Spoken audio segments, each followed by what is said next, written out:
आप exam tour देख रहे हैं, मेरे साथ खान सर हैं। कर राखी है और देखिए खान सर के पास राखी का तांता लग गया है। बाहर से बहुत सारा राखी आ रहा है, कई सारे लोग अन्य स्टेट से भी भेजते हैं। सर कहते हैं चाइना से भी राखी आ जाता है, उस पर भी बातचीत करेंगे। शादी जब हुआ, रिसेप्शन दिए, उसके बाद बहुत सारा छूट विद्यार्थी के लिए दिए। कल लड़की लोग के लिए खाना पीना का तो व्यवस्था रहेगा, लेकिन अन्य छात्र के लिए क्या कुछ है उस पर भी बातचीत करेंगे। एक एक बिंदु पर बातचीत करेंगे। सर आपका स्वागत है एग्जाम टूर में। धन्यवाद सर, कितना राखी अभी तक आ गया? क्योंकि रक्षाबंधन तो कल है, लेकिन अभी तक कितना राखी आया होगा? अभी पर डे 25-50 आते रहता है, अलग अलग स्टेट से। जैसे कई कर्नाटक से आया है, लक्षद्वीप से भी आया है, गुजरात से, उत्तर प्रदेश से, सब तो पर डे आते रहता है। और मेन तो कल रक्षाबंधन मना करते हैं, कोई चाइनीज राखी, इसलिए हम चेक करते हैं कोई चाइनीज राखी नहीं ना भेजी है, कोई इंडियन राखी होना चाहिए और थोड़ा सा लंबा धागा होना चाहिए, क्योंकि पूरा यहाँ तक बांध दिया जाता है। तो बड़ा हमको तो इस त्योहार का इतना इंतजार रहता है। मेरे घर में अपनी कोई बहन नहीं थी, तो हमको लगता था कितने खुशनसीब हैं लोग जिनकी बहन है। तो आज भी हम लड़कियों को अपनी बहन मान के ही पढ़ाते हैं, इसलिए उनसे हम हमेशा, जिस तरह एक भाई कैसे लड़ते रहता है अपनी बहन से, ऐसे हो तुमको ये दी दिमाग नहीं है, लड़ाई कर लेंगे, वैसे हमको कभी वो हमको लगा ही नहीं कि मेरी स्टूडेंट है सब। हमेशा लगता है कि मेरी छोटी बहन है सब। और उनसे हमेशा देखिएगा, जितना हम उनकी शिकायत करेंगे, लड़ाई झगड़ा एकदम एकदम उनको लगता है, कहती है ना कि सर, हम उनसे कहते हैं कि 10 सास और 15 ननद मिलकर जितना शिकायत करेगी सर, उतना हम अकेले उनसे का कर देते हैं, इतना लड़ाई करते हैं। अच्छा, उनको भी लगता है कि नहीं, उन्हें भी क्लास में ये चीज का फील होता है कि उन्हें जितना अपने घर में सुरक्षित नहीं है, उतना क्लास में सुरक्षित है। शुरू से लेके आज तक एकदम हमेशा से उनको अपनी बहन माने और बहन की तरह ही उन लोगों को ट्रीट किया और ऐसे ही उन्हें पढ़ाए। सर, कई प्रकार के 56 प्रकार, 200 प्रकार, बहुत सारा आपका प्रकार चलता है और चला भी रिसेप्शन में। इस बार क्या व्यवस्था की है बहन लोगों के लिए? 156 प्रकार के व्यंजन हमेशा जैसे रहेंगे। इस बार लड़की सब आके लिखवा रही थी सब, कोई कि सर हमको, कोई कह रहा हमको डोमिनोज का पिज्जा खाना है, तो एक सर हमारे लिए पिज्जा हट कर लगवा दीजिएगा, एक कह सर मशरूम में ना थोड़ा सा आलू भी डलवा दीजिएगा। केवल मशरूम हो जाता है, चॉइस पर। हाँ, चॉइस वगैरह पे यहाँ पे। तो एक करेगी सर अनार जो रखिएगा ना, उसको छील के रखवा दीजिएगा। एक तो कहते हैं सर काजू जो है ना, काजू उसको भुना हुआ रखिएगा, तो नहीं सर हमको भुना ठीक। अरे बाप रे बाप। और अभी बारिश का मौसम को देखते हुए वाटरप्रूफ पंडाल लगाया जा रहा है, और वो जर्मन पंडाल है एकदम VVIP, और पूरा श्री कृष्ण मेमोरियल हॉल को बुक कर लिए हैं, गांधी मैदान के पास है। क्योंकि इस बार इतनी लड़कियां हो जाएंगी, इतनी लड़कियां कि हमारे क्लास में संभाल ही नहीं पाएंगे। यहाँ कितनी कैपेसिटी हो जाएगी बैठाने के लिए? जैसे हम लोग सुबह से शाम तक यहाँ लगभग 40 से 50 हजार बच्चों को बैठा देते हैं, बट एक बार में हम कितना बैठा सकते हैं? 7-8 हजार एक बार में। तो होता है ना कि जैसे सुबह 8 बजे का बैच खत्म हुआ तो ये 5-6 हजार निकल जाएंगे, फिर 9 बजे दूसरे आएंगे, BPSC खत्म होगा, UPSC वाले आएंगे, फाउंडेशन वाले।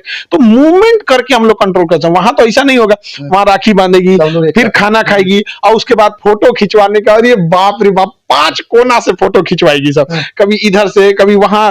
उनको भी बड़ा शौक होता है। अच्छा, वो भी जब पटना आती है तो उन्हें भी ये नहीं लगना चाहिए कि उनका भाई नहीं है, तो उनको लगे कि हम भी एक घर में आए। और हम कभी ये नहीं किए अपने विद्यार्थियों के साथ, हम ऐसा नहीं कि हम उनको 365 दिन भोजन कराते हैं, लेकिन हम जब भी उनको बुलाते हैं तो उन्हें ये आभास नहीं होने देते हैं कि तुम लो लेवल के हो, इसलिए हम तुमको पूरी सब्जी खिला के निपटा देंगे।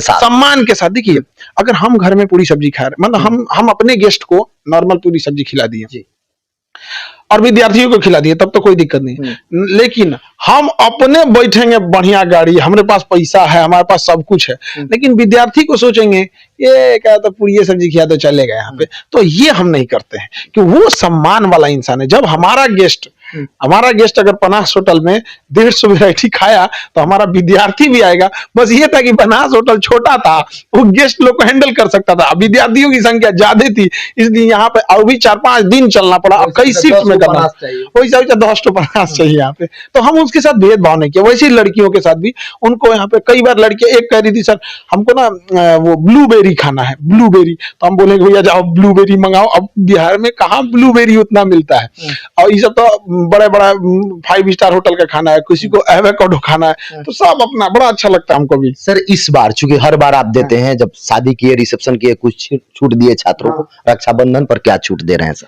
असल में देखिए, रक्षाबंधन पर तो केवल छूट लड़कियों के लिए, लेकिन क्योंकि रिसेप्शन जब किए थे तो हम ऑनलाइन वाले बच्चों को नहीं बुला पाए थे, तो ऑनलाइन वाले बच्चों के लिए रिसेप्शन के टाइम पे हम बोले थे कि आपको कोई बैचेज हम दे देंगे। तो अभी वो लड़कियों के लिए तो रक्षाबंधन का हो जाएगा। और ये जो ऑनलाइन वाले बच्चों के लिए वादा किए थे कि भाई तुम्हें हम नहीं बुला पाए थे क्योंकि पटना में उतना जगह नहीं है, तो उनके लिए 50% डिस्काउंट है। जो बैच लेना चाहते हैं उसमें 50% डिस्काउंट हो जाएगा, उसमें कर सकते हैं, कोई बैच ले सकते हैं। दरोगा वगैरह कोई दरोगा, police, GS, UPSC, CGL, BPSC सब में ले सकते हैं। 50% वगैरह सब में 50% कोड वगैरह लगाना पड़ेगा? नहीं, कोई कोड, ये क्या मतलब बनता है? जब हमको देना ही है तो कोड कौन सी लगवाए की कोड लगाना है, सीधे कर दे 50% डिस्काउंट। सर कई सारे लोग ऐसे शिक्षक हैं, हम देख रहे हैं, कोई आवाज उठा रहे हैं, अब तो आप आपस में विवाद में गिर जा रहे हैं, कोई 99 का बैच दे रहा है, कोई कुछ बैच दे रहा है, हर एक बैच दे रहा है। शुरुआती तौर पर यदि देखा जाए, सब लोग ये बात कहते हैं कि खान सर शिक्षा को इतना सस्ता कर दिए कि घर घर पहुंचा दिए। आपको देखकर मैं भी इंटरव्यू किया था, कई सारे लोग बोले हम खान सर से सीखे, हम भी कम किए। क्या जो 50% का दायरा है उससे नीचे भी जा सकता है? बिल्कुल जा सकता है, वहां पे बच्चों के लिए एकदम जा सकता है। खास करके रेलवे वाले बच्चे जी और पुलिस और सीजीएल वाले बच्चे, एसएससी वाले, इन लोग के लिए हम एक कॉम्बो जीएस का पैक लाएंगे और एकदम मिनिमम फीस में। और हमको बड़ा खुशी हुआ कि जिस मुहिम को हम दिन रात लड़ते थे कि मतलब लॉकडाउन में हम 11 रुपए का बैच पढ़ाए हैं, लॉकडाउन में 11 रुपए का बस। तो जिस मुहिम को हम इतना लड़ते थे और हम इसी लड़ते लड़ते हम ना जाने कितने के आंख में खटकने लगे और हर एक बच्चा कहने लगा, आज अंततः उस मुहिम में बाकी शिक्षक साथ दे रहे हैं, वो भी कोई अपना फीस कम कर रहे हैं। तो ऐसे सारे शिक्षक गुरुजन लोगों को मेरा तहे दिल से धन्यवाद कि आखिर हम अकेले कितना लड़ते भाई, लेकिन एक कहावत तो सिद्ध होते दिख रही है कि अकेला चना भार नहीं फोड़ सकता है लेकिन आंख फोड़ सकता है। तो अब उन व्यापारी लोग का नहीं चलेगा, सारे शिक्षक लोग साथ दे रहे हैं और सारे ऐसे शिक्षकों लोग को तहे दिल से धन्यवाद। मेरा मुहिम क्या था, हम यहाँ क्या पैसा कमाने तो आए नहीं थे। अभी भी मेरा वर्ल्ड का सबसे बड़ा एजुकेशन चैनल है, हमको वैसे अभी भी चाहेंगे तो हम लोग फीस बढ़ा सकते हैं, लेकिन डे 1 से आज तक अगर लड़े हैं तो फीस कम करने के लिए ही लड़े थे।